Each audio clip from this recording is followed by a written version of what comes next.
Let's return to the Russia-Ukraine crisis now, and I'm joined by our chief foreign affairs correspondent, Andrea Mitchell, who's been talking with some top former officials about this. What's the thought about what it would take to deter Putin and make him look for an exit strategy?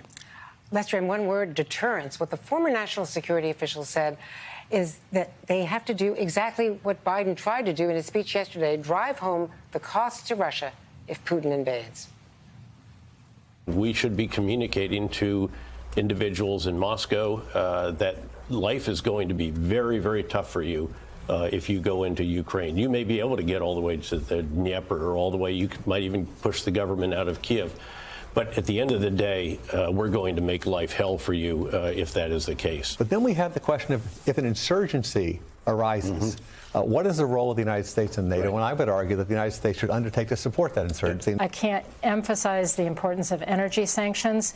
Energy accounts for something like 36% of the Russian budget, almost 50% of its Russian exports, so huge vulnerability for Putin. How long can he sustain that troop formation on these borders? Longer than we think.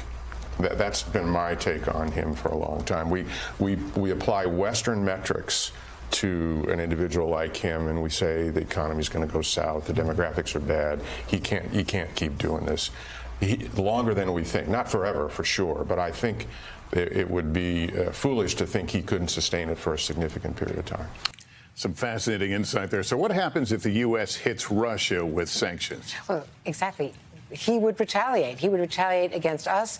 Energy costs would go up for everyone, including Americans here at home. And there could also be an escalating cyber war between Russia and the U.S., which no one would win. And Ukrainians would likely flee, creating a severe refugee crisis right in the center of Europe. So much at stake. Andrea Mitchell, thank you. Thanks for watching our YouTube channel. Follow today's top stories and breaking news by downloading the NBC News app.